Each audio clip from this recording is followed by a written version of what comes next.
안녕하세요. 반갑습니다. 스텝북입니다. 취업 생존 회계입니다.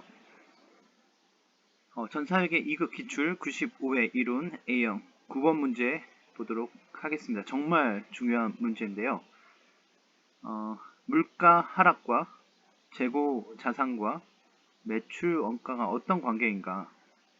삼각관계일까요? 한번 보도록 하겠습니다. 전 틀릴 줄 알았는데 맞췄습니다. 와우. 하지만 이상한 논리로 찍었기 때문에 틀린 거겠죠. 먼저 선행 학습을 보도록 하겠습니다.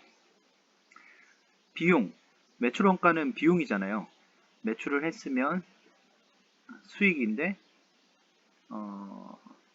팔았기 때문에 그거는 비용, 매출 원가로 인식하는데 즉 재고 자산을 판매해가지고 수익을 인식했을 때 곧바로 이제 그 재고 자산은 비용, 매출 원가로 인식하게 됩니다. 다음으로 재고자산 단위 원가 결정 방법인데요. 그 방법을 살펴보기 전에 먼저 가장 중요한 공식이 있는데요. 기초재고, 팔다가 남은 거, 작년에 팔다가 남은 거 재고가 있잖아요. 그 기초재고에다 올해 물건을 이제 팔려고 매입을 하게 되잖아요. 그거를 합친 것은 매출 원가, 팔 때, 아까 비용이 된다 그랬잖아요. 판매하면 수익을 인식할 때 비용이 된다고 했는데 그 비용, 매출 원가 더하기 남은 거, 팔다가 남은, 기말에 남은 재고 자산은 같다는 거예요. 이게 정말 중요합니다. 그러면 재고 자산 단위 원가 결정 방법 중에는 첫 번째로 개별법이라는 게 있습니다. 비행기 같은 걸 이제 재고 자산 원가를 결정할 때는 하나씩 계산해요. 비행기 하나씩 계산. 왜냐면 이게 합쳐질 수가 없잖아요. 간장 같은 경우는 재고자산 합칠 수 있지만 비행기는 합칠 수가 없잖아요. 그래서 이렇게 상호 교환될 수 없는 재고자산인 경우는 하나씩 계산을 해야 됩니다. 그래서 이제 개별법 이외에 다른 방법이 있는데 이거는 이제 서로 비교할 수가 없습니다. 꽃이 참 예쁘네요. 이제 개별법 이외의 방법 중에는 첫 번째로 가중평균법이라는 게 있습니다. 아까 간장 같은 거 있잖아요. 그런 건 재고자산을 섞을 수가 있잖아요. 섞어가지고 평균을 내서 재고자산의 단가를 결정하는 방법인데 이 가중평균법에는 두 가지가 있어요. 첫 번째가 총평균법입니다. 총평균법은 한 번만 계산합니다. 아까 공식 있잖아요. 기초재고의 단기 매입. 예, 그래서 이거 기초재고 더하기 단기 매입 총이잖아요. 총.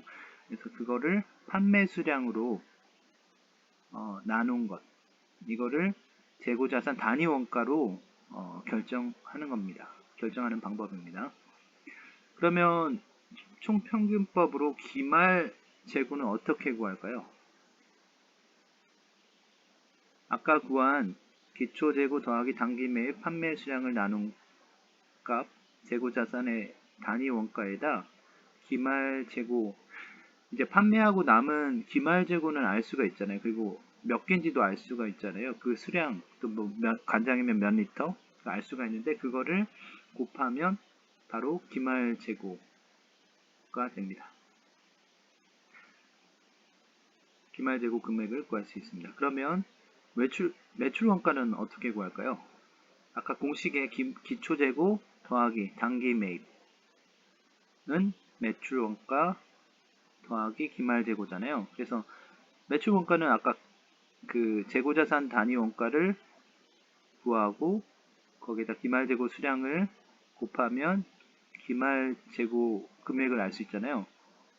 그리고 기초 재고도 금액도 알 수 있고 단기 매입도 얼만큼 했는지 알 수 있고 그래서 그래서 이 공식에 의해서 매출 원가를 구할 수가 있습니다.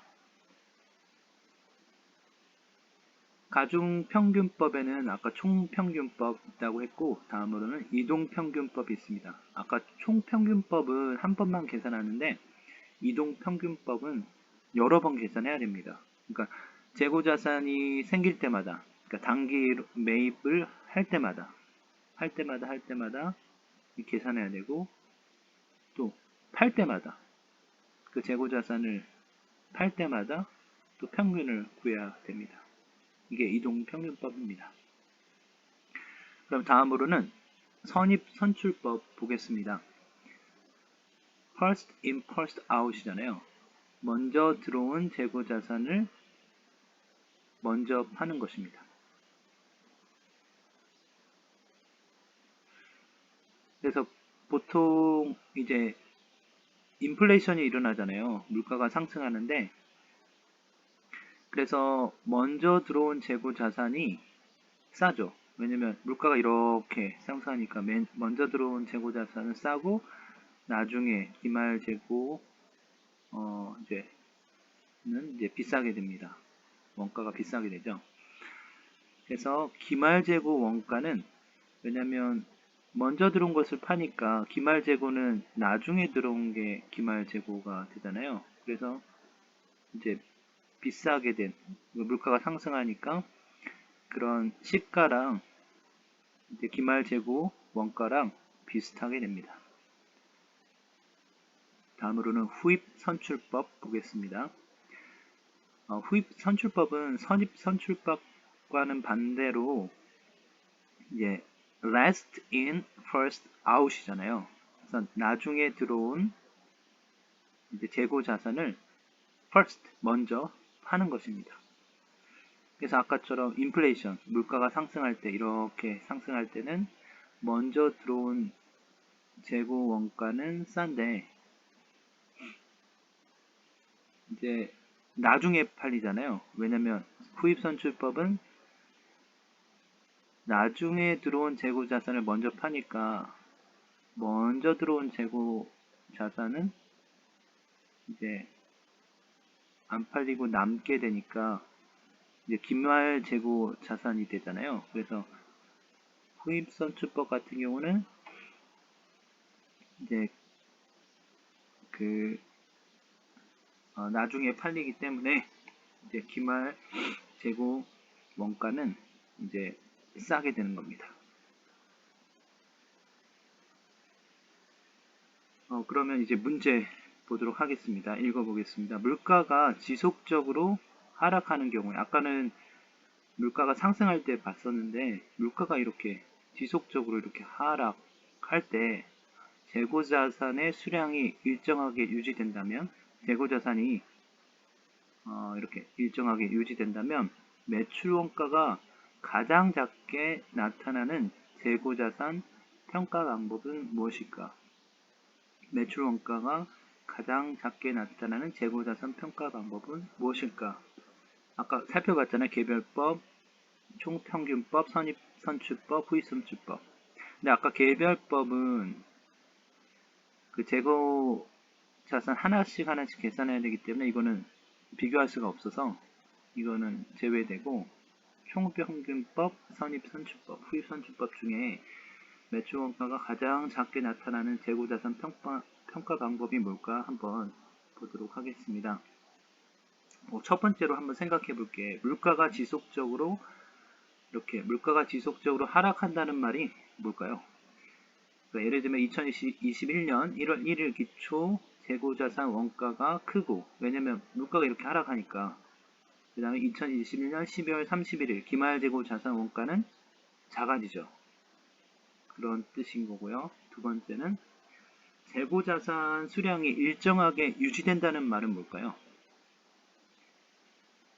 2021년 1월 1일 기초 재고자산 수량이 1개라면 2021년 12월 31일 기말재고자산 수량도 1이라는 것입니다. 이렇게 수량이 항상 일정하게 유지된다는 말입니다.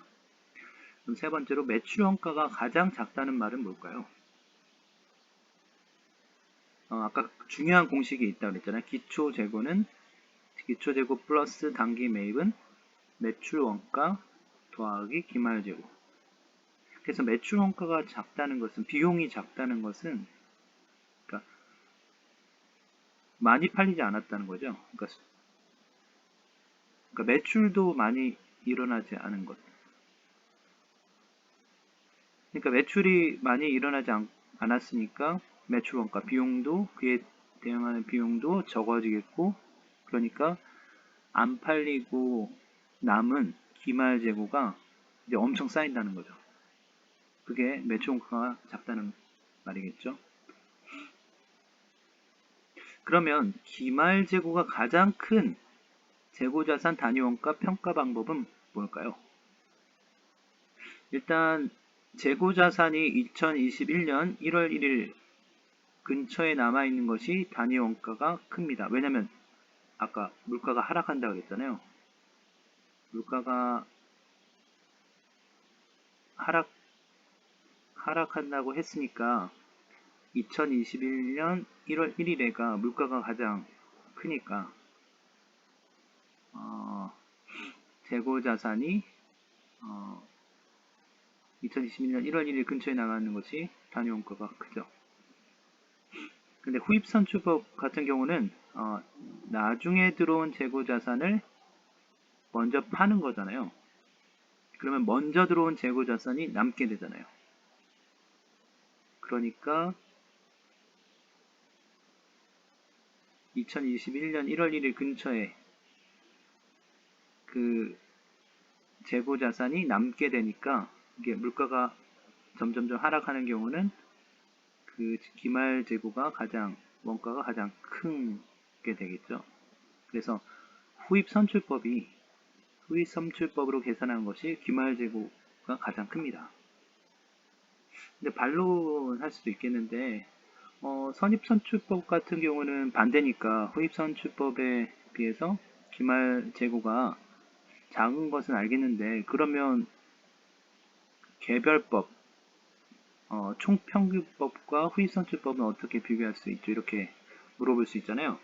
아까 개별법은 이제 재고자산, 비행기 같은 재고자산인 경우 하나하나씩 계산해야 되니까 다른 방법이랑은 비교할 수가 없고, 그래서 제외가 되고, 총평균법 같은 경우는 이제 평균을 구하는 거잖아요. 아까 가장 중요한 공식, 기초 재고에서 단기, 까먹었네. 단기 매입.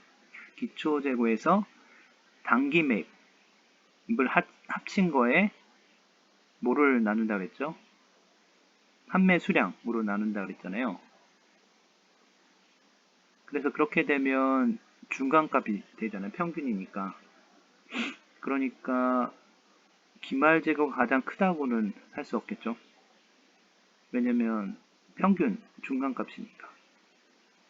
그래서 후입선출법이 총평균법보다는 기말 재고가 크다는 것을 알 수 있습니다. 그래서 답은 4번 후입선출법이 기말 재고가 가장 크게 나타나고 상대적으로 매출 원가는 가장 작게 나타납니다.